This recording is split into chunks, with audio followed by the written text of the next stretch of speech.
Hello, everyone, and welcome back to episode 2 of Coaching Kristy 2 here on DeucesCrack.com. This is Andrew Beluga Whale Sideman, and with me, as always, is Kristy Arnett. Hey.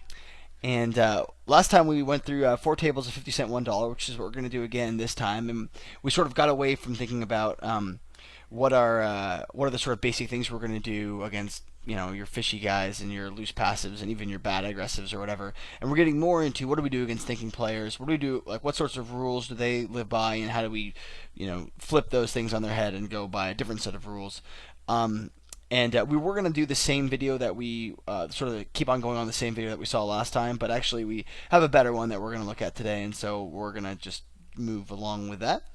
Anything you want to Also, add before we start? yeah, I was just gonna say I recorded this before we talked in the last episode, so some of the changes and things aren't going to be implemented here, or I wasn't equipped with the knowledge Yeah, that I would have been for the first one, but for the next one, I'll definitely record a new session, and hopefully I can put into practice a few of the things that you told me last week and this week. Yep, So. and we should clarify the way we're doing this also too, which we should have done last time. But we're gonna do 4 episodes, and then sort of there won't be any interruption for you guys. But between when we record them, Chrissy's gonna come back after the first 4 coaching sessions, and then sort of try to play some hands and get in the rhythm of things, and then come back. And the last 4 episodes will be sort of like a evaluation of how she's doing in terms of applying the new theory stuff. Again, I saw in the comment thread. For the preview of this that you guys were saying, please get away from pre-flop and get towards post-flop, and that's what we're going to try to do. So with that said, we will roll the tape and see what kinds of things you're ready to screw up. I can't wait. So I think folding the jacket suit on the left table is okay, but I think that folding it on the right table might be a mistake. So let's see what we choose to do. We re-raise. Before I comment on this, why do you re-raise? Um, Well, okay, so someone who's raising 2.5 times the big blind on Mm-hmm. the button, I think, is probably someone who studies poker, knows what it means to use leverage and things like that. Mm-hmm. So, I was thinking that I would be polarized in my three-betting range. Mm-hmm. So, I thought that Jack 8 suited was a decent enough hand to, like, to three bet as a bluffing part of my Mm-hmm. range. So. That's why I did it. Although I think that I just potted it, which I think probably maybe I should make it a little bit more when someone Sure. two Oh, and a half you have to X. think about what do you think this person is likely to respond, to do to respond to 3 bet. If you think like I do that they're probably going to fold, just about anything that's not good broadways or a decent pair or a strong ace or something like that, then you need to make it just big enough that they don't start calling with other things. And I think that maybe against a lot of these guys, you can just get away with hitting pot or maybe slightly more than pot, because they have, like I said, they have these sort of rigid plans that are not going to adjust very well. And if he's not going to call you with a lot of light things, then this is great. And this is actually what I was going to hope that I was going to say. If you didn't 3 bet this, I think this is a 3 bet. So that's good. Um, and Jacket Suit is a really actually a pretty dang good hand to have in this spot because um, a risk of being dominated exists, but it's not tremendous. We can make straights, which is like a very nice thing as well as flushes. It's just a good hand to have. Hmm. It has good equity against one thing that since I've been playing a little bit more tournaments lately. Um, One thing that you start to realize from these from a lot of tournaments, so he just insta ships over top. I think this should be a snap call with Ace King. I was thinking when he just ships like that. I Mm-hmm. mean, obviously it's less likely as aces or kings, you Mm-hmm. know. So yeah, So your worst case scenario, you're flipping here like always. yeah. Um, so let's pause it. We'll see what you do with the eights up there too. You rears the eights, which I like again. I'll be kind of surprised if you don't call with the ace king here. Folding this would be a good mistake. Okay, yeah, call. And we're gonna chop it a lot. There's a decent amount of time he's gonna have a low pair, but also very possible you could have something like ace queen as well. You know what I Hmm. mean? Hmm. And so, uh, I have no problem whatsoever with taking that line. That looks good. Um, but no, what I was going to say with regards to when you play tournaments, when you get really low like stacks at the end of the day, and you start seeing like 15 big blinds, 20 big blinds, stuff like that, you get a lot of things where it's like, oh, I reshipped with Jack 8 suited. Um, this is kind of an interesting spot on the bottom left that we'll talk about in a second. I like the 3 bet with the 10-8 suited. So far, so good. and I actually end up liking the flat also. So I'm not going to comment yet. Um, but what I was going to say, actually, we'll pause this tape for a second. What I was going to say though, is when you see a lot of these things where it's like, okay, you open on the button, you're an aggressive person. I have Jack 8 suited, like I ship. Okay, you call me with, you know, Ace King or Ace 10 suited or whatever, right? You start to find, like, when you start stoving these things, that a hand like Jack 8 suited or 10-9 suited against the ranges that you get in against is not, you know, that bad equity wise. Mm-hmm. The only things that are really bad equity wise are when you are like are straight dominated, or when you have like hands that can't make many flushes or straights against an overpair. You know what I mean? Mm-hmm. So if you have one overcard, or if you have flush and straight possibilities, like you can't be in that bad of shape when you get called by when you 3-bet with Jack 8 suited and get called. It's like pretty hard to be in that bad of shape, and so I would say look at that. I would say, well, if my plan is in general to 3-bet this person with anything that's not quite good enough to call with, I see that and I'm just like, okay, perfect. This is a definite 3-bet, no doubt. Mm-hmm. You sort of have King 8 suited. Now you start to have an interesting discussion of how many actually hands can I bluff out. You know what I mean? How many better hands will fold to a 3-bet here? And then you start to see, it gets closer to calling. Now you might say, well, if he folds down to Ace 10, then I can get a lot of aces to fold, so I should 3-bet King 8 suited. But if you can't, and against a lot of people you can't, but you might say King 8 suited is still ahead of my opponent's range. Mm-hmm. These are the things where you might start thinking about flatting in a different context. Okay. Like, we have to ask ourselves, what am I getting to fold? What kinds of hands with equity am I getting to fold? Which better ones? And if you don't find very many better ones that are folding, then it's maybe not a good idea to bluff them. Right. Yeah. But if you have a good hand that you want to play, but you won't fold any very many better hands, or hands that have good equity against you, then call. Which is kind of what we're gonna do here with nines. We can't really get him to fold anything that's better, but we have a hand we want to play, so we just call. Mm-hmm. Which is oftentimes sort of a similar thing that we might end up doing with like, King 9 suited or something like that from the blinds, the big blinds especially. Mm-hmm. Okay. C-bet or not to C-bet up top? Oh, so we talked about this last week. Mm-hmm. And I when I 3-bet last week, we talked. Mm-hmm. I had Queen 10 suited, and that Mm-hmm. was like much better. And Mm-hmm. what you totally just talked about. Mm-hmm. But with 10-8, like it just wasn't good enough. I have no pot equity, and like I just didn't think that.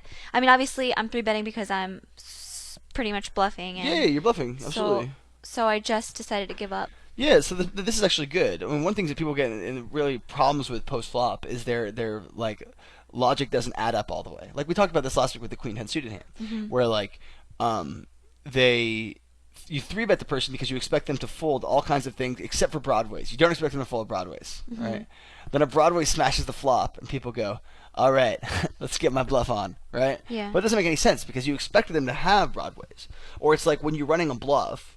One of the reasons why like you would maybe fire 2 barrels and not 3 sometimes is if you're let's go back to that hand quickly for a second. If you're oh, not quite. There it is. The ace king on the bottom right. We're gonna talk about for a second. But the if you're running 2 barrels but not 3, one of the reasons for that might be that like you expect when you bet the turn, let's say if the board's like king 7 5 3, you expect him to fold everything but a king. So when he calls you on the turn, you know that he has a king. So you don't fire the river to now get him to fold pocket nines there, because you expect him to fold pocket nines on the turn, and so like he didn't. And so this, I think, sort of by the same topic of sort of being consistent with your thought process, then the top left is a good give up. Okay, so we see bet this ace king. Mm-hmm. Talk to me. I think that I just, especially from playing lower stakes, I just kind of get in the habit of almost always c-betting. That's And a I good. guess- That's a good thing to get in the habit of just doing things without knowing why. Well, no, that's awesome. But like, obviously, if I think about it, if someone's just flatting me from the blind, like a lot of his range is gonna include, like Jack 10, Queen 10, just hands that are never folding on a flop like this. Mhm. That's way too connected. Mhm. So, obviously, I have pot equity with like 2 overs probably to anything that he has. So this is probably one of those spots where I should check back and realize it. 2 options here. You could bet call the flop, Okay. against sort of a reggy type of guy, which this guy is a reg. I think he's on a few tables. Why that call? Because the types of hands that you said, yeah, he's on the upper left table also. Mm-hmm. The types of hands that you said, oh man, there's a lot of queen tens and jack tens, and if he has king queen, he probably turns into a bluff here a lot, and all kinds of ace tens, and you're ahead of like all that stuff. Yeah. Okay. And it's like when he check raises, this is one of those people don't realize when someone who's calling with like a wide range on the flop check raises a 9-8-4 board, their nuts to air ratio is totally out of whack. Mm-hmm. Now the problem is you might say, well, that might be like a good inspiration for you to raise, right? The problem with raising here is if we're raising, we need to raise call, because a lot of the things that people were check raising these things are things with equity, things like queen 10 or whatever. And when they face a click back or something like that, they oftentimes just shit because they're like, I have equity, it can't be too wrong, I probably have fold equity, whatever, right?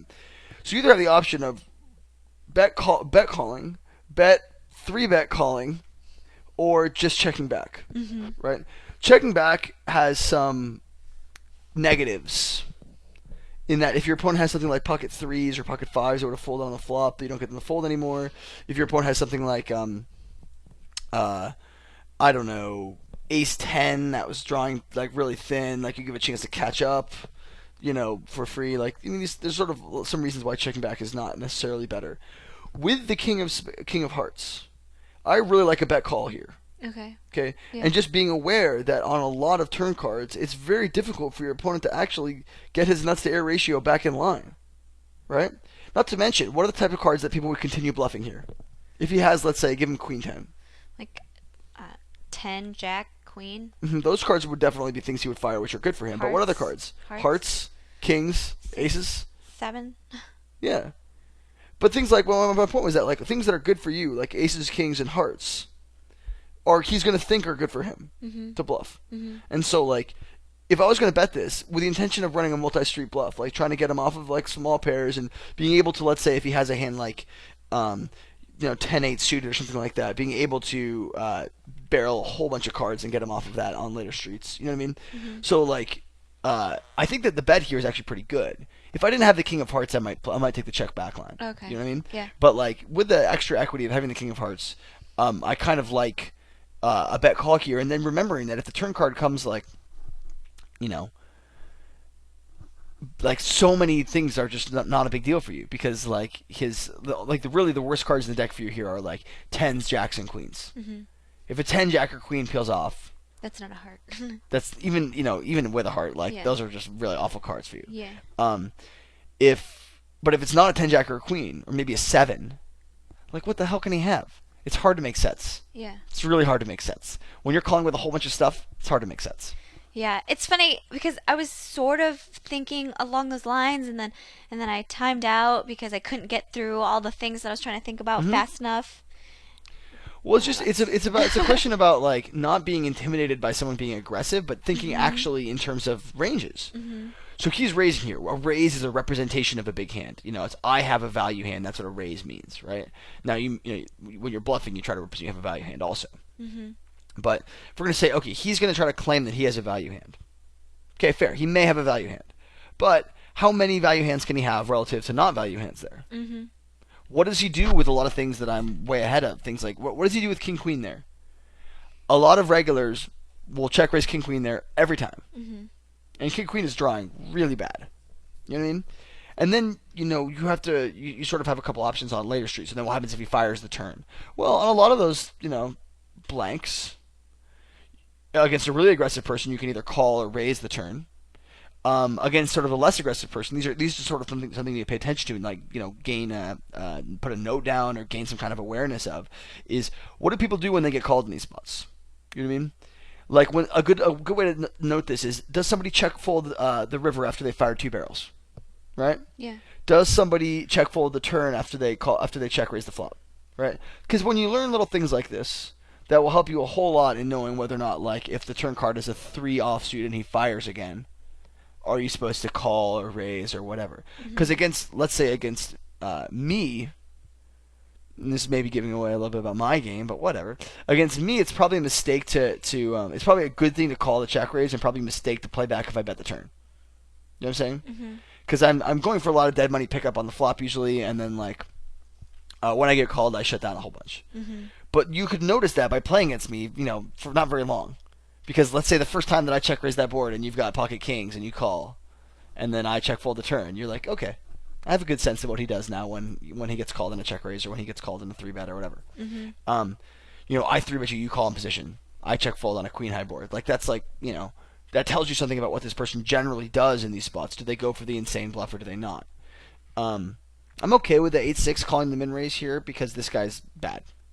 You know what I mean? Yeah. If it was a good player, I would lean towards a re-raise or a fold. But against a bad guy, I think that's fine. Okay. And then the king queen, I think we c-bet on Yeah, it was the like a 10-9 9-10. board, and he Mhm. folded. Mm-hmm. Yeah, that's fine. Pot equity and fold equity are good. Any questions so far? Are we all? No, we're good. We're good. It is sort of the next challenge of playing against good players or people who understand the basics of the game but might differ on small little ideas of what's better to do or not. I think you should call with ace 2 suited in the bottom left, by the way, because like you have this fishy small blind, and that's Okay. just better for you. Yeah. If you don't have a fishy small blind, you could make a much better argument for raising here, but again, we have this guy's a reg guy. He's shipping ace king. Like, I don't know how many folds we get against him. It's good to do it every once in a while, even just so. But like, I think that hand might be just a little bit too good given who's in the small blind. Okay. But what I was gonna say though, sort of the next step of playing against somebody who's thoughtful, who's understands the basic theory, is that people have small disagreements about different things in theory, right? Things like, oh, if I have a big draw and I check raise the flop and I get called and the turn card blanks, should I fire? Right? Some people will, Swedish people will be like, oh, of course, you should definitely fire. Any small excuse to fire. Yeah. Somebody who's less aggressive might say, I don't know if this is a good spot, the draw's missed, like whatever. So what you'll find is that there's different. Wow, 6 suck out there. That's pretty legit. I was gonna say, did we bet that flop Well, I raised pre, and on the upper left table? poker. Yeah, this poker man Mm-hmm. limped UTG, so I raised with. No, on the upper left table. Oh, on the upper left. I'm Yeah. sorry. Yeah, I bet the flop. See, here's a thought we were talking about before: is it better to do a bet like that now or later? Mm-hmm. A few things you'll come up against a thinking player. Number one, a thinking player will expect you to bet all of your air there. Okay. Right? So your nuts to air ratio is a little out of whack Okay. because you have a lot more air than you have aces and sevens, right? Right. So the other thing that's nice though is when you check, your opponent never ever ever puts you on air because you checked an ace 7-7 board and they expect you to bet all their air, Mm-hmm. right? So this is one of those like really really good spots for a delayed c bet. All the things you're trying to get him to fold when you bet with queen jack there, king high. Mm-hmm. Pocket fours, Mm-hmm. Whatever. You can get him to fold those things on the turn. And it's very hard for him to catch up. Let's give him a hand like 10-9 suited. He checks, we check. The turn card's a 9. He's caught up. He checks, we bet. He's going to fold anyway. You know what I mean? He's so terrified of us having ace X or pocket kings or whatever there, checking back, that like we have a ton of fold equity by waiting till later there. So basically my point is this. Anytime you're going to go ahead with a bluff, like, oh, I'm going to c-bet this flop or whatever. Oh, I think you, kicked the. My bad. It's. I think it should be still recording. Yeah. Yeah. Let's keep going. Should I just make sure it's still recording? Yeah. I don't think the computer turned off. The computer Okay. turned off. So should be fine. It should be fine. Yeah. Okay. Just the monitor got unplugged. My bad. It's okay. Anyway, hopefully I'll edit this part out of the video. Hopefully Probably not. Hopefully not. What I was going to say though is that like we need to get ourselves in the habit of asking now or later, right? Mhm. So, am I going to bluff? Yeah, for sure. Should I bluff an hour later? Well, if you really make an argument there it's really hard to make an argument for now as opposed to later. Okay. You know what I mean? Yeah. You have a ton of air if you bet the flop. In his mind, when you check the flop, like no air, right? Okay. But in spots like that, do I have to make sure it's a reggy-ish player because don't? Oh yeah, absolutely. Okay. Against somebody who's aware of the basic idea of a nuts Right, to right, air right. ratio of Gotcha, like, gotcha, gotcha. they're gonna see bet this board with everything. Against a fish who's like, man, I missed the flop.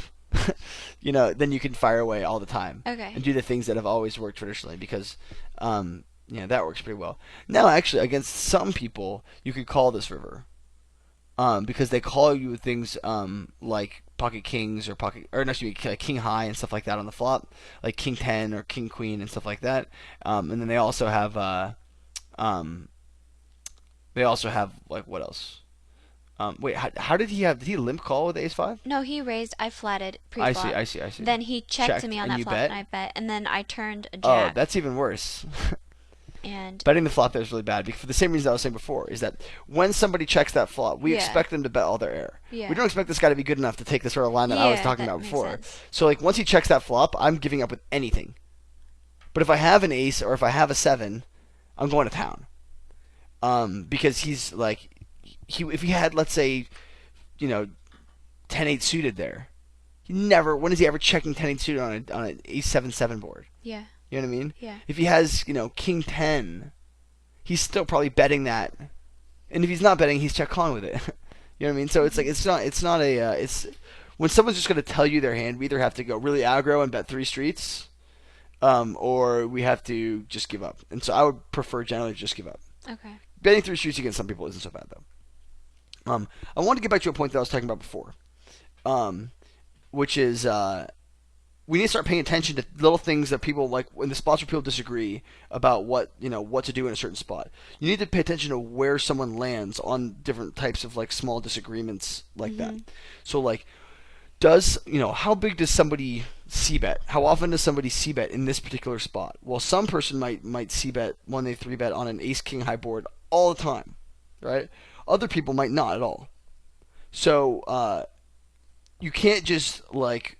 I remember when I posted a hand once upon a time, like a 10-20 hand, and I was like, this person is a standard 10-20 reg, right? Somebody responded and was like, you sound like an idiot because there is no such thing as a standard 10-20 reg. Like, at this point, they all know the basics, and like, the only way you could differentiate them is like the small things that they disagree about, and you need to pay attention to those. Otherwise, there's no like standard guy anymore. Yeah. Like, down here, there's a lot of sort of standard regs or whatever, but you can still get a sense of what they do as a standard in a lot of these spots just by paying attention. Does this person continue on the turn after I call check raise? You know what I mean? It obviously helps to have a good hand because you win, but much more than that, you also find out. You know what I mean? Yeah. It's like this. What we talked in the last series in Coach Kristy 1, I think, about what happens if you get donk bet. Someone donks into you, right? For pot, let's say. And I think that I said, wait till you have a good hand, and then either put in a raise or call or whatever, and get the showdown. And if they have nothing, then you know what to do against them in the future. You can just raise their donk bets and be cool, right? If they have a good hand, okay, you know not to raise their donk bets. And so just something simple as that, as finding that out, or like what someone gets a showdown in a 3-bet pot with or whatever, will inform how they feel about a lot of these sort of situations. Okay, so this we have a couple interesting hands going on. We see bet the 7-9. That looks good to me. I'm fine with that. I would bet the turn for value. Yeah, that's what I was thinking. But on the bottom right though, so I timed out again because I freaked out. But I was thinking that I have a lot of good turn cards, and it's sort of the same thing we were even talking about earlier. But Well, is raising again, there bad? I'd rather call than raise Okay. because we're not getting him to fold very many things, if any. He called with 10-4 suited there. Do you raise and he called with 10-4 suited? I put a note on him right after this. But okay. So Oh, he's a fish. He's limping the button and stuff. And yeah, he was bad. okay. But also like on the river, obviously, it was too. Yeah, no, that's good. I thought you played the hand well. That was good. But on the Sorry, I bottom- interrupted you saying something. Oh, I don't even remember. But on the bottom right, you said that you like call better when you raise. Oh yeah, that's what we're saying. I like a call better because we're not getting him to fold very many things that are better by re-raising. Okay. When he raises there, he becomes pretty polarized. Like he's either got a hand he wants to stack off with, or he's bluffing completely, right? If he's bluffing completely, then we're usually ahead, and if we're not ahead, we can take it away later, most likely. But the reason why I like calling there is because we are ahead sometimes, but we have actually really good equity. Our straight is awesome, and it's a total bluff thing for him. So if we hit our straight, he's totally gonna go crazy. Yeah. We like diamonds. We have the ace of diamonds, and we have if we hit an ace, we get good money because he bluffs a lot. Um, on a lot of these random bricks, we can check fold, and that's okay because you don't expect him to necessarily start firing away with like king queen necessarily, unless there's a good turn card for him to bluff. But unfortunately, almost all the good turn cards for him to bluff are also good cards for us. Aces, diamonds, and straight cards. So like, I don't mind calling there and check folding on a card that doesn't help us because I think that he only barrels cards that do help us as a bluff. Okay. And so I think that we can call there. It reminds me there was one specific hand I had where like I was playing against, I want to say, Irock Hose, maybe, who's really good, and he opened the small blind, I called him the big blind, and the board was like, 7-5, or 7-4 deuce, and I think I had like ace-5, and he bet, and I raised, and he called with like ace-deuce, for this big raise on the flop, and the turn card was an ace, and I went all crazy, right? And it's like sort of basic idea of just like, so you 3-bet this, I'm cool with that. If it gets crazy, you could start thinking about chipping that hand, but I'm cool with the line you took. I don't think that he's at 50 cent one. People probably aren't bluffing too often. Yeah. With their button 4 bets, higher stakes against in certain situations, you might be excited about that. But sixes is facing a 3-bet, Kristy. I thought that. Well, we were like, I was thinking because we're a little bit deeper, maybe, but I don't know, I still folded. You're only like 5 big blinds deeper. Like No, I know, 105 but big like, blinds. I don't know. I was just looking for an excuse to not have to fold that hand. No, that's like when we put that. That's exactly how I think about these things. Where it's like, man, I would really like to be deep enough that I could call with this. We talked about this last week though, but you need to be really careful about calling with a hand like that because it's only good if your opponent is depolarized. If your opponent's polarized, it's like pretty bad for us because a lot of their stuff is like flipping with us, but they never pay off. But they also would beat us if we're trying, if we hit. It's just like a really bad situation for us. Whereas if someone's like got big cards there, we're fine. You know what I mean? We can float all the low flops. We can call, we can fold all the high flops. We can, stack all kinds of things when we hit a set. So hopefully we're about to stack this guy. Your bet size, you bet 750 into 9 on the flop. I like that. He's a fish. I like that. This aggro dude squeezes us with 9s. What's our thought here? I thought he was okay. So yeah, I think he's aggro, but at the same time, it was like an out of the gun raise for me, and I don't know. I thought it would be a little loose to stack off with 9s there. Probably, especially that given the squeeze dynamic, it's kind of likely he's 3-bets 10s and stuff. You want to, when you're going to stack off with a small pair, you want to make sure that it's a spot where like your opponents are unlikely to have the bigger pairs or like this, the slightly bigger pairs. Like you don't want to stack off with 7s if your opponent's going to be 3-betting 8s at you.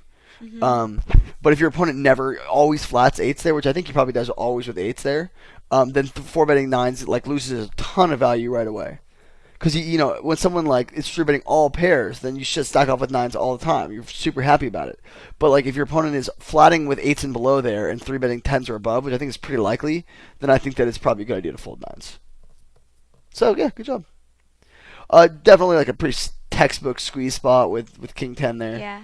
I think that looks okay so far. So far, so good, Kristy.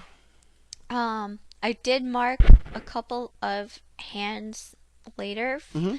So if it starts getting towards the end of the video and we haven't covered them yet, I was wondering if we could just like skip to those Yeah. ones. Okay. Yeah. How if they're super late, then we could just skip to them, before, like sooner. Let's see what you do with the King 10 suited first, though, before we do that. Don't fold. Don't fold. You can't fold. I don't even remember what I did. Oh. Good. You've come so far, Kristy, since we first started playing. You got a little fish limper. You got a good hand, multi-way value. I It's didn't think that it was that likely that someone would squeeze behind, oh, so he it's must have totally just like, unlikely that there's one guy left to squeeze. yeah, And the only frustrating thing here is when someone squeezes here with like a hand that like is just better if everyone could just play a follow the yeah, fish, like, yeah. because it's like, all right, man, this time you win like a little money, maybe like you just make everyone else annoyed, Yeah. but that'll happen sometimes. Um, it reminds me of like the classical like Simoleus versus Krantz thread where it's like, should you fish slam sky opens, should you three bet queen jack suited. Like really, really epic, long, high stakes thread where Simoleus is like, you should absolutely not three bet, king or queen jack suited there, and Krantz is like, hey, three bet it. And I'd side with Simoleus on this, but like Krantz's arguments are more appropriate for Krantz's style, which is like, I'm just gonna splash, but I'm not gonna fold.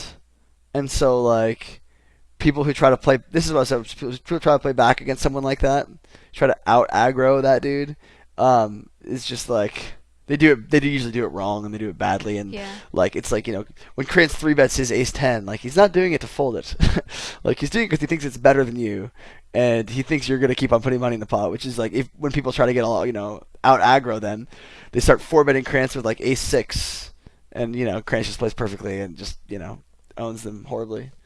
Um, I did the same thing. He min raised. And I was just like, I guess if I hit some sort of flop on with which his on which hand with which one? top left. You had ace 7 suited. Yeah. Yeah, And I he think only that's had okay. like $20. That's okay. Yeah, you have like, you know, I try to stay away from this whole like you have direct odds type of thing because it's no limit hold'em. It's not limit. Like direct odds doesn't mean very much. Mm-hmm. But when you're gonna play pretty well in general, direct odds. If you were to play like even with the person, direct odds to make a hand would be sufficient. Um, Sorry, Dallas. yeah, Dallas the dog is excited right now. Dallas! Somebody's at the Pause door. pause Sorry. pause the video. Someone must have been at the door. Oh, Dallas. And then she unplugged the thing. We're just having all sorts of trouble. Dallas!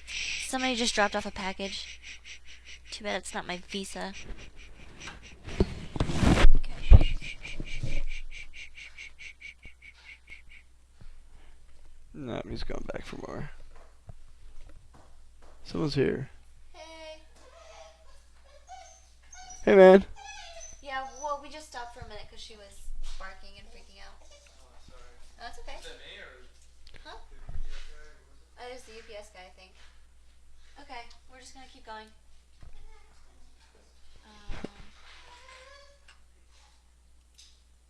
Okay. Ready? Yeah.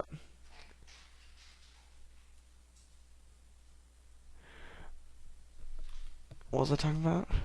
I forgot. Shit. um,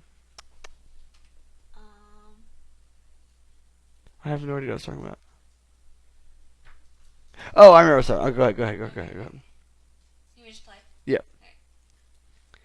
But we were talking about with the just like direct odds and like calling because you have like it's like a min raise something like that. You have a7 suited.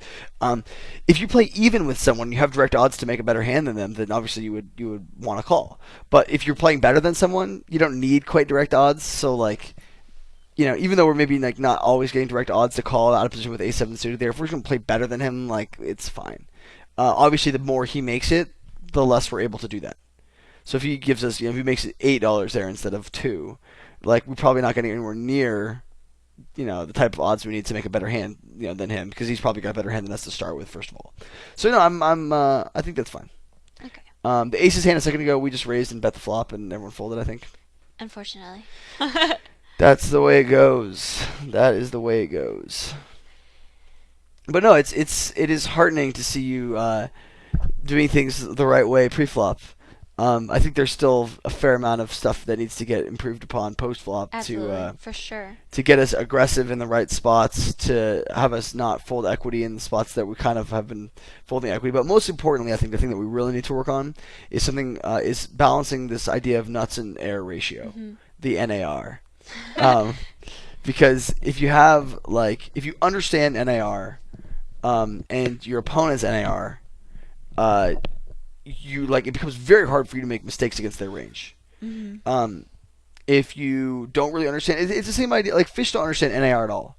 They don't realize that when I play a live game and I open 70% of pots, that when I c bet, that I have like bluffs all the time, and that they shouldn't fold like very much. But they don't play like they don't understand NAR, so they are always worried that I'm gonna have a better hand. That sort of fear or worry of being beat is the same thing that caused you to fold Ace King when you faced a check raise on a 9-8-4 board.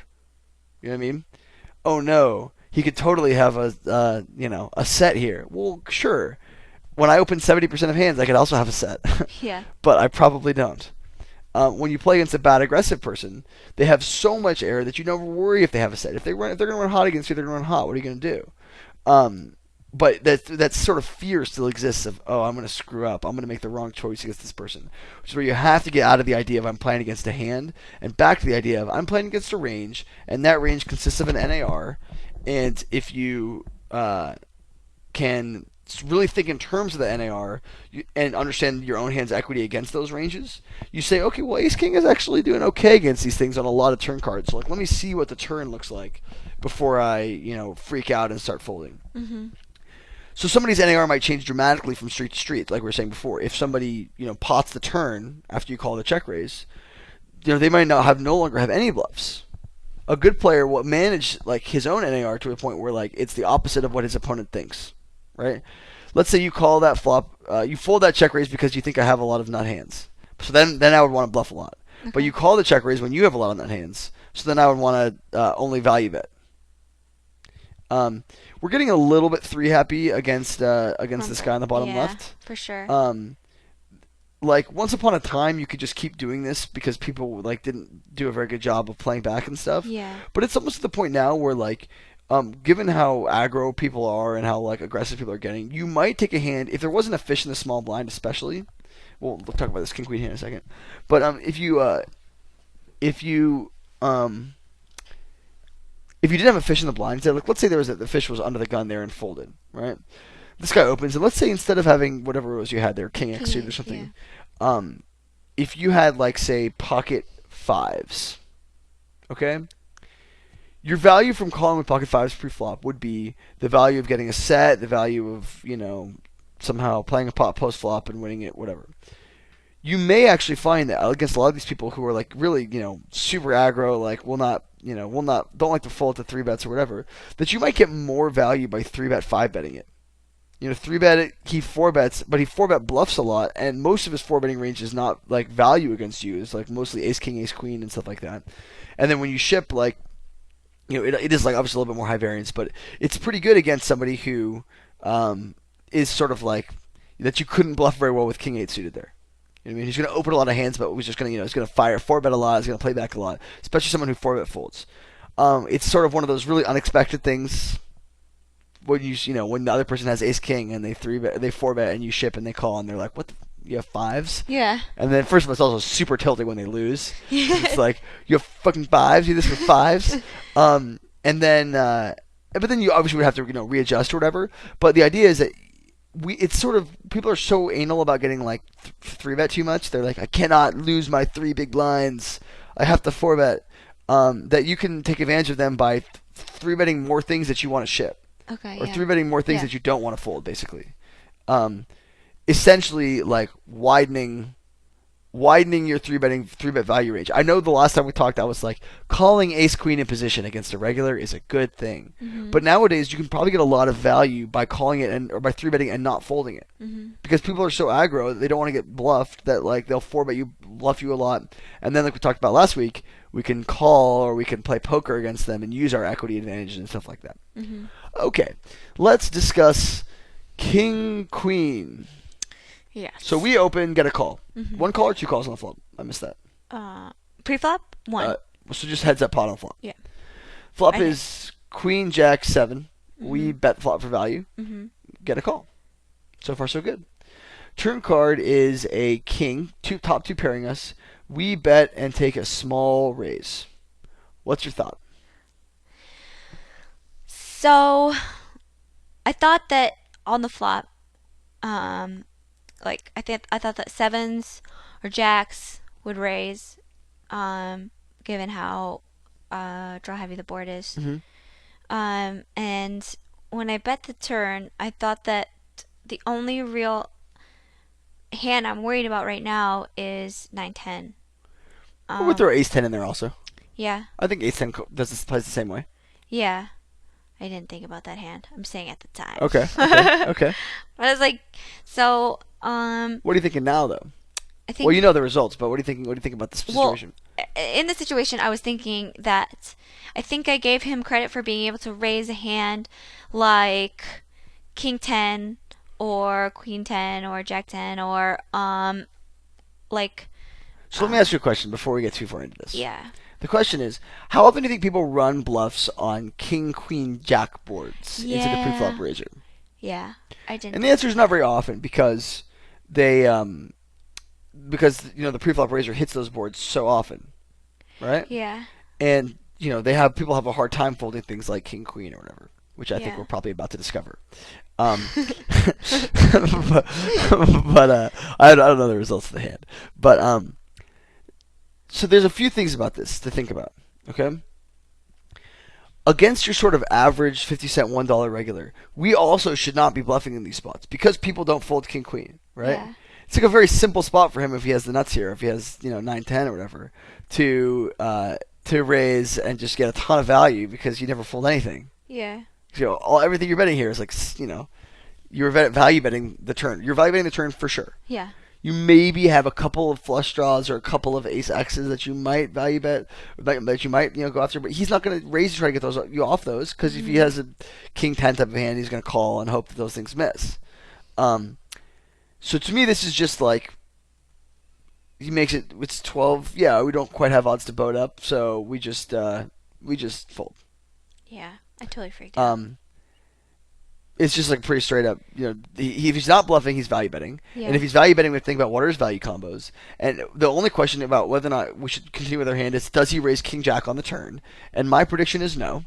Right. Most people call with king jack See, there. at the time when I was thinking all these things, I kept thinking that he would raise all those hands, and then when I look back at it, I was it totally makes sense everything that you just said, and I just didn't Couldn't bring yourself to do it. I couldn't bring myself to, because like in the moment you sort of make all these hands that you think that he would raise with just so that you don't have to fold. Yeah, it's because you were excited before about the money you're going to win when you bet and get called a bunch of times. That excitement causes you to forget about that doesn't not how it works. Yeah. That like you need to be able to hand read and stuff like that. So we should, and I think we're gonna get stacked here like all the time. Yeah, for sure. And he has the nuts, which is I think I predict that. Did I call that real fast? Yeah. I think I called that. Yeah, I didn't even think of, honestly. I mean, I obviously thinking of the hands that beat me is ace 10, but I just didn't think that was. So I want to talk quickly one more thing. Mm-hmm. If you play against your sort of average 50-cent $1 regular, we should never bluff those boards because that sort of thing is exactly what's going to happen. Yeah. We just value bet. Somebody overvalues some hand. They Yeah. ship it in. They whatever. It's fine. So we don't, in his shoes, we're never going to bluff there if we have like ace 5 of clubs, something like that, not flush draw. We're never going to raise the turn there and try to get him off it. But when you start playing a little bit higher, 1-2, let's say, maybe 2-4, even then against most regulars, but against the really good regulars, that's a great spot where if you're thinking about your own NAR, that you have no bluffs in your range. Mm-hmm. And if a good regular sees that and will fold king queen to you because you have no bluffs in your range, then it's like not a bad time to start bluffing because of your own, like that guy's NAR is totally out of whack. It's 100% value, no bluffs, Mm-hmm. which is why we should be able to fold our king queen there Right, without even right. really worrying about it too much. Yeah. Just like this guy's never bluffing. So if he's never bluffing, he has to be value betting. If he's value betting, then I'm owned. Yeah. But if he knew that we had that perspective, if he was like, man, she's good enough and disciplined enough to fold king queen there, which is again why you don't want to do it against somebody who's not really good. But someone who's really good, then you say, man, he's probably aware or she's probably aware of my NAR, and probably thinks that my NAR is all value here. And when your opponent thinks it's all value, time to bluff. When you have pocket nines on that 9-8-4 flush draw board, that's the time to check raise and get value. Because when you check raise that board, someone goes, a lot of bluffs, Yeah. a lot of flush draws and straight draws and king tens and all these things, right? And um, so yeah, another. This might be against this guy, this ace jack, but sort of along the lines we're talking about. Might be better to 3-bet and call a 4-bet against him. You know what I mean? Because he's gonna. We sort of have seen that he's likely to 4-bet and play back at you and stuff, right? And if you 4-bet ships like that, we can fold because he's already shown he can do it with ace king. But if you 4-bet small, we can call there a lot.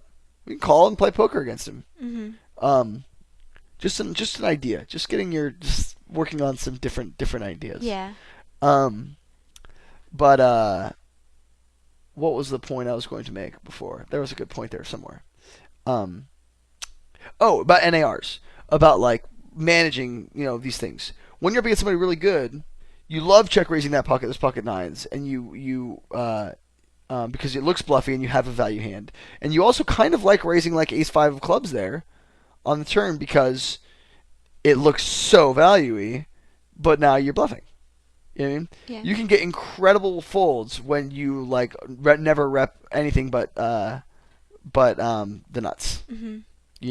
We mentioned this last time, and I doubt we'll ever actually see any examples of it because like I doubt you'll ever actually do it in this limit. But like raising the river is a tremendous tool against your sort of average reg. Mhm.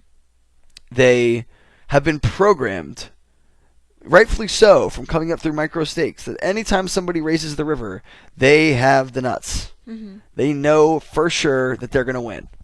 And if you don't know for sure you're going to win, i.e. you don't have the nuts, then you have to fold.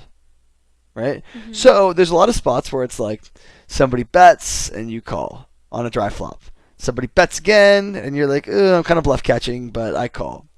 And then the river card comes off again and they bet again and you're like, rather than bluff catch there, which is what most people do, you could be like, or actually he'll fold everything but the nuts here if I raise. So you just ship. And people will fold literally everything but the nuts all the time because the NAR is so out of whack. People assume that your NAR for raising the river is the nuts and no bluffs. So that's your time to bluff. When people assume that when you check raise the flop or when you double barrel the turn, people assume that you have a ton of bluffs in your range. So like when people are aware of your NAR, you don't want people to make good decisions based off of what your NAR is. People being like, oh well, there's two flush draws on the turn and a straight draw. So she bets. If she has top pair, that just sucks. You know what I mean? And they're right. They're right about that. You know what I mean? But if you are barreling those draws less and you're betting the value more, then they're wrong. And then they make mistakes. And flop some more sets, why don't you? I turned that one. No, you on turn top that one. left. That's true. Yeah, great spot to bet. Again, this is one of the spots. This is exactly what I'm talking about with regards to NAR. This spot is so good to bet here on 10-7-7 with pocket tens. Even though it's kind of hard for him to have a good hand, Yeah. it's also hard for him to think you have a good hand relative to like all the things you could have that are bluffy. Yeah. Well, also he, called with the gutter ball too, and it's like probably floating-ish or gonna Yeah, he's play floating. back He's not fold. folding. He's high there. You got probably unlucky that he probably had a hand like like Dookie. pocket deuces or something like that. King 4 suited that he's just like, oh, I'm folding. But like, Yeah. no, that's a good spot to be value betting because of how often, of how often your opponent plays back at you or calls or floats or whatever because your NAR is out of whack because you have so much air to bet a 10-7-7 board as a pre-flop raiser. You have a ton of air, all broadways, all ace X's, all king X suiteds there probably. All kinds of like low pairs. You have so much air in your range, and so when you actually have the nuts, that's a nice thing for you. He just min raised, so. And you flop another set. That's pretty standard. Yeah. Ace Queen's interesting down here. Let's pause this guy. Yeah. Oh, before you fold. Too late. You already did it. Talk me through that. Why is that a fold? I don't even really know. Top left is not interesting at all. Top left is like we have a set, whatever. Yeah. Bottom left. I had been. I don't know. At the time, I just thought that he. I don't know. No. It's okay. Let me explain. Um, this guy either has a depolarized range, a polarized range, or everything in his range, right? Yeah. JRUVC, who's on multiple tables or whatever, probably doesn't have a very strong hand. The odds are usually against him having a very strong hand, right? Because Yeah. he's opening the button, falls to him as a reg. Yeah. So we're not too worried about that. Um, the question is whether or not we have sufficient equity to play with ace queen against two guys with bad hands. For sure. There is a chance that this guy is value betting a hand like ace king, pocket aces, pocket kings, pocket queens. Tough. This guy's already, been four betting us, been opening a bunch of pots. Like, we have a dynamic with him. So the only question to me when I see this in this situation is whether or not I'm four betting or I'm calling. Once upon a time, you used to say, well, I'm just going to four bet to get, like, this money, out of the pot. Which is actually not a terrible idea. It wouldn't be an awful idea just to four bet because, I actually like a four bet. Get it in here. I was going to say call, but I'll say some reasons against call. Call is no good because number one, when you cold flat like a small button opens, small blind three bets, and you're in the big blind, when you flat there, everyone puts you on a hand. Yeah. You have a pocket tens, pocket jacks, pocket queens, ace king, ace queen, something like that, right? Yeah. So no one ever goes crazy on boards that we want them to go crazy on. Number two, the other guy can play perfectly. He'll probably play very, very well. Mm-hmm. So I think that actually the skill disadvantage we have by people basically knowing what we have and being able to play pretty well about it is a good enough reason for us to four bet here. If the other guy wasn't involved, and let's say it folded to the small blind, he 3-bet and he raised and we 3-bet and he 4-bet, then I would call. Mm-hmm. You know what I mean? Yeah. Because then we're sort of underselling how strong our hand is relative to his sort of range. Yeah, it was weird because right after I did it, I was just like, wait, what am I doing? Sometimes, because like in other sessions, I thought against like two people who I have history with, like that's just a perfect time to like once in a while just four bet bluff, Mm-hmm. and but then I was getting confused on when I'm four bet bluffing, like can I do it with a hand like ace jack or ace 10. Mm-hmm. I mean, saying like, okay, so I have blockers, Mhm, I guess, but then I feel like if I get called, then or So put it this way: shipped on, it's kind of bad. if you get it in there with ace queen or ace jack or whatever, you're never really happy.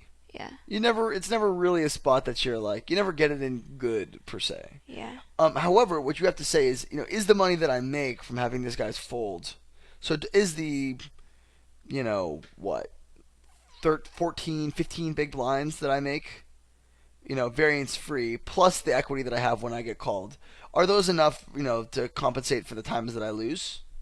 And I think that almost certainly the answer is yes. So yeah, you're never happy when you get called. But you're semi bluffing yeah, essentially. yeah, And when I mean, yeah, you're not really semi bluffing because you're not getting anything better to fold. But like you're trying to collect dead money basically and prevent your opponents from playing perfectly. And that's exactly what it is. Is if you call there, you do have not nice job with the aces there. Tough life for you. I would just shove. I three bet him. I three bet Shakarina twice with jacks and queens, and he folded both times. If you time out, I'm gonna kill you right now. Okay. So I decided to just flat. Okay, this time. that's not a bad idea if you make a smaller raise if you have sort of experience. But this is kind of silly because you're never folding here. You know what I mean? Yeah. Like, I would almost. I mean, it's probably the same. People are probably stacking off of the same things they were anyway. Wow, if you're gonna get called, then I love your raise size. That's fantastic.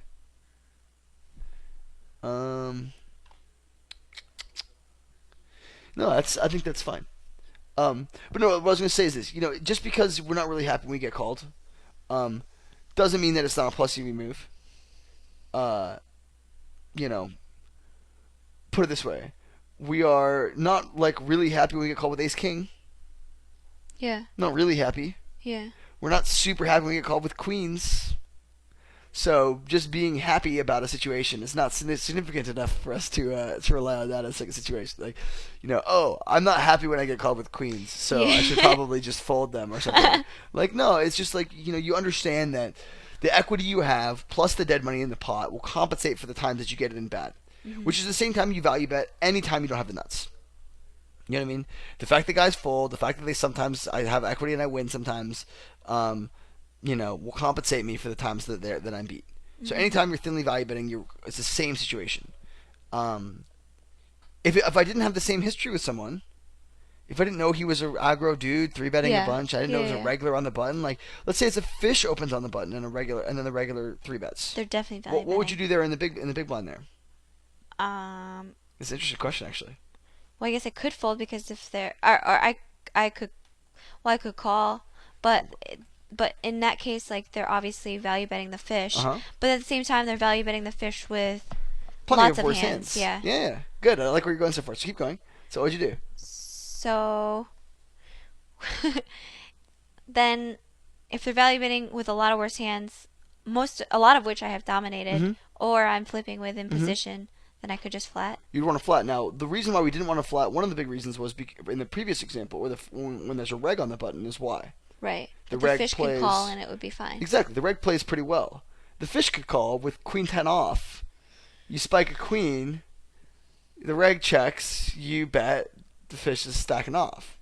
You know what I mean? Hmm. And so but that's not going to happen with the other dude. The other dude probably is folding his queen ten off, and he's like, if he has like pocket sevens, he's going to call and like try to spike a set, and like he's going to play pretty well basically. Yeah. Um, so yeah, there's these things sort of will change on table dynamic reasons, but like the moral of the story is the only reason you should fold ace queen there is if you think that really your hand is far enough beyond someone's range. So if it was a 14-9, like the Yeah. occasional 14-9 you see playing poker, then yeah, you turbo muck so fast you don't even care. You're like, oh, I was ignoring that you were at my table for this entire time, and like, oh, you're awake now, I know. so I will fold, and then you can go back to going to sleep for the next an hour till you get kings again. Um, I know. It was so dumb. so I it's what again we're talking about this NAR idea. It's like pervasive. It's everywhere. Um, we flat kings there. I'm cool with it. I'm super cool with it. Yeah, this hand on the bottom left though is the one. You want to talk about this one? Yeah. So yeah, if you wanna.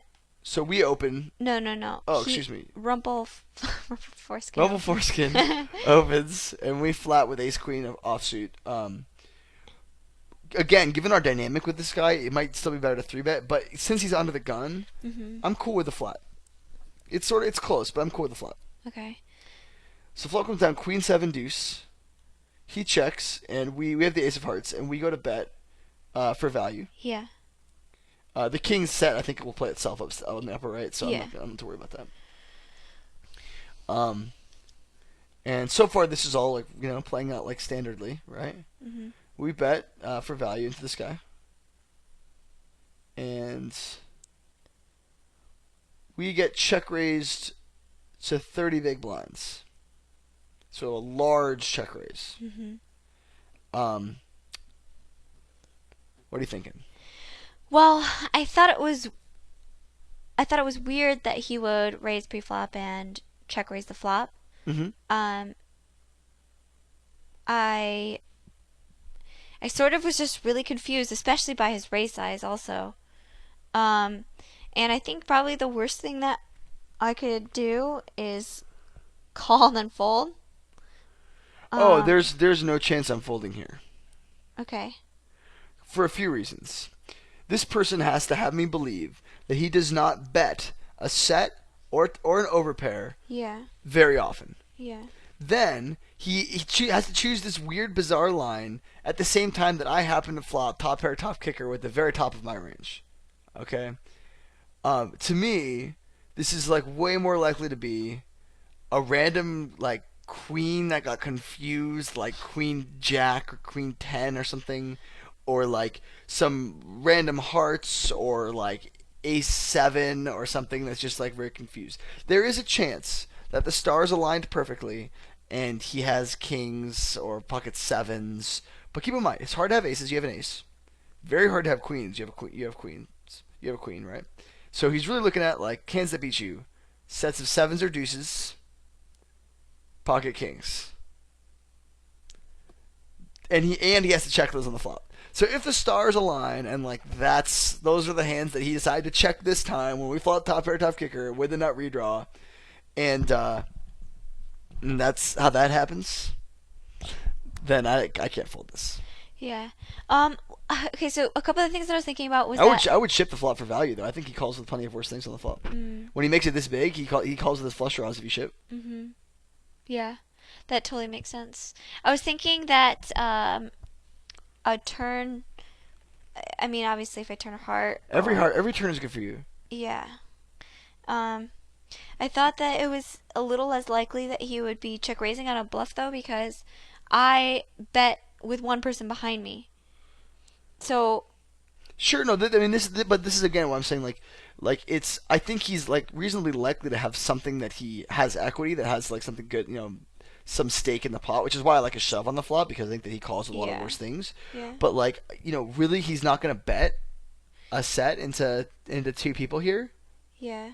He's gonna go for a check raise on the flop. Yeah. Even though that just gets like a ton of folds all the time, if you don't hit the top of your range. Yeah. I mean, it just seems kind of silly that he goes for a check raise here, with a value hand. So I would have shipped the flop. Yeah. For sure. But I can see how you get confused, and actually, like once you call the flop, like his turn bet is quite scary. Yeah, that's what I was because thinking. Because your flop call is quite strong, but by the same token, you also might think that you might call the flop with a flush draw, which makes his turn bet not as scary. I don't know. If someone's gonna play their hand, first of all, I'll put it this way: if he has pocket kings there and he bets, we're gonna get stacked, right? So I'm sort of starting on a basic like premise of like, I'm probably not folding at any point to this guy on this hand. You know what I mean? It would take a weird situation for this guy to fold. For this guy to get me to fold at some point in this hand. Like maybe if the Turco was a king and he like, I don't know, got really excited or something. But you know what I'm saying? Like, yeah. It would take a very weird circumstance to get me to fold to fold that hand there. And so I'm sort of acknowledged where it's like, okay, if he's gonna have a big hand here, and play it normally, I'll probably get stacked. If he's gonna have a big hand here and play it like super bizarrely, then I'm definitely gonna get stacked because like it's so unlikely that he chooses to do that with kings. Mm-hmm. You know what I mean? Mm-hmm. It's like when what's another good example of this? This happens somewhat frequently where you see somebody like desperately trying to represent something that makes no sense for them to be able to represent. Yeah. It's I can't think of another example. I think that watching this in context now, I think there's no way. You told me about this hand at dinner the other night, and I was like, I thought it was a fold over, like just discussing it over dinner, like a fold to the check raise. But like now that I see the actual hand where you have a dynamic with this guy, where you've been aggressive with each other, you have the button is a reg, who is along for the ride. Like the ranges are reasonably wide. It's just so unlikely that he doesn't just bet a set there. Yeah. Well, but so on the turn, I was thinking if he did check raise with a flush draw, he would just ship the turn. So then when he sized it so that like it was all small. But he could bet small and just to price himself in. Yeah. And it's Yeah, true. Like I don't read too much into that, but it's just like it's just if someone's gonna take a bizarre line like that. Okay, let me explain this a little bit better too. There are times when someone takes a bizarre line and yet still their NIR is all nuts, right? But those are rarely on the flop. Okay. You know what I'm saying? Like on the I when you told me about this hand the other day, I thought of a hand that I played against someone Jedi Poker Tricks back in like 10-20 where we were like 300 big blinds deep at 10-20, and folds me in the small blind. I open King 10 suited. He calls in the big blind. Flop is Queen 9-4, giving me a flush draw and a straight draw. I bet the flop, he calls. Turn card is like a 3 offsuit. I check going for a check raise because I thought I'd get him some folds and things for that. He checks back. River card is a 9, so Queen 9-4-3 9, giving me a flush. I go for a check raise now for value because I think he has like a ton of 9s in his range. So I check, he bets, I check raise the river, and he ships over top. So it's like, man, how could he possibly have... He's repping a full house, right? Yeah. How could he possibly have a full house that checks back on the turn? Yeah. There's no way. He can't do it. Well, in that case, it doesn't really matter how he got there. He's not bluffing. He's value betting. He bluff shoves 300 big blinds in the river. He's not doing that. He's got a value hand. So he's got a boat. However he happened to get there, he's got it. And I called and found out the hard way that, he had queen 9 and had randomly checked back on the turn. Which is like super sick. Like the worst, such a bad turn card, river card for me. But the difference between that is that on the river, the NAR is people don't bluff there. They never bluff there. On the flop though, the ranges are so wide on the flop that like we can't narrow him down to like one of the 5 hands that beat us. Yeah. Like 3 hands really that beat us, like kings and then a couple sets. Yeah. Can't do that. It's a flop. All kinds of hands are still in play here. Yeah. And so if he's gonna take a bizarre line when I flop top pair top kicker and we've been crazy at each other with with kings or something, good for him. Good job. But I think you're gonna be surprised how often when you like ship that he like snap calls your shove with like queen 10 of hearts and is like just snap calls it, or like shows up with like ace 7 and tanks and maybe folds, or maybe even tank calls with ace 7 hoping you have the nut flush draw or something like that. You know what I mean? Like I think you'd be surprised how often you're way ahead there on the flop. Yeah. So I would ship, but I also understand the way the sort of theme of today's session I would say is this idea of like we're not really thinking about like the ranges. We're having a little bit of mubs. Talked about mubs before. No. Monsters under the bed syndrome. Monsters under bed syndrome is just like, we have a good hand, but we're not thinking in terms of equity. We're thinking in terms of like, I don't want to like get stacked here. I don't want to like lose here against somebody who's aggressive. And that mubs is a great thing to have at micros, where everyone raises with the nuts. Yeah. But when we're at a spot where this guy has 4-bet us, he's 3-betting other people, he's playing aggressively, right? We can't like get too afraid. We need to be aware that he of the amount of air that he has in his range.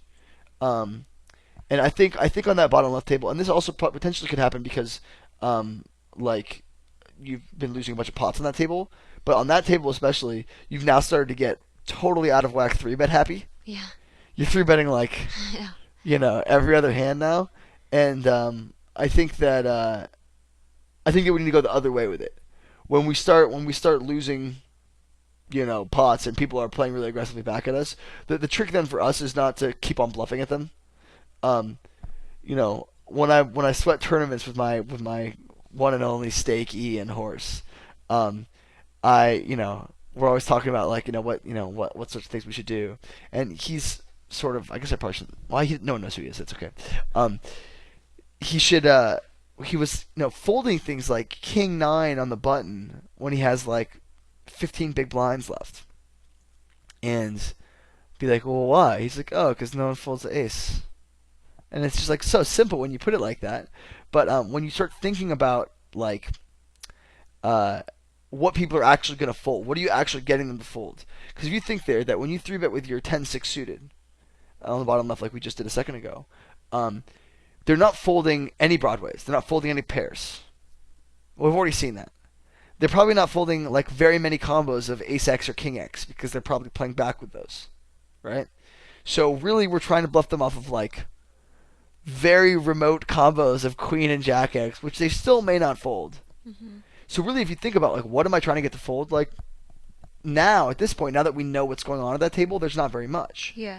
But if we're gonna say on another table or another situation, like when the jack 8 suited at the beginning, just sit down, button regular opens, we got jack 8 suited, like can I get him to fold stuff? Sure. But like we can see how the table dynamics on the upper right table are way different than the one on the bottom left table. Mm-hmm. And I think that one thing to be careful with you, Kristy, now that we've sort of loosened up your game a lot, is when things are not going well, not just becoming a total 3-bet monkey and being like, I'm gonna win all these pots. Look at all these pots I'm gonna win. Yeah. Because the goal isn't to win pots, to win money. Yeah. And when a lot of these people are they're so like ego driven, they don't want to lose pots. It's kind of like again, you don't want to lose pots. That like, stabbing at these pots with weak hands all the time to try to like take them down is a way to lose money. Mm-hmm. Whereas like just either valuing your value hands a little bit better, like your ace queens and your ace jacks, and starting to 3-bet those, like I was saying before, or just tightening up, just not bluffing. It's totally cool to not bluff if nobody folds. I promise. Yeah, for sure. I think that should be about it for today, right? Yeah. Cool. Any questions? No, I'm good. I'm excited to play again. Good. Well, we'll see how the stuff goes, how it develops. Don't just immediately start stacking off with ace jack pre-flop or something. Yeah. But like, just be aware of be aware that if someone's going to play back at you really lightly, the definition of getting value is not just getting called by a worse hand, it's getting raised by one. Yeah. And with that, we will call it a day. Thank you guys for watching. This has been episode 2 of Coaching Kristy here on deucescrack.com. I'm Andrew Beluga Wheel Seidman, and you are Kristy Arnett. Kristy Arnett. Thank you guys for watching, and we'll see you guys in the comment threads, and we'll see you next week. Good luck. Bye.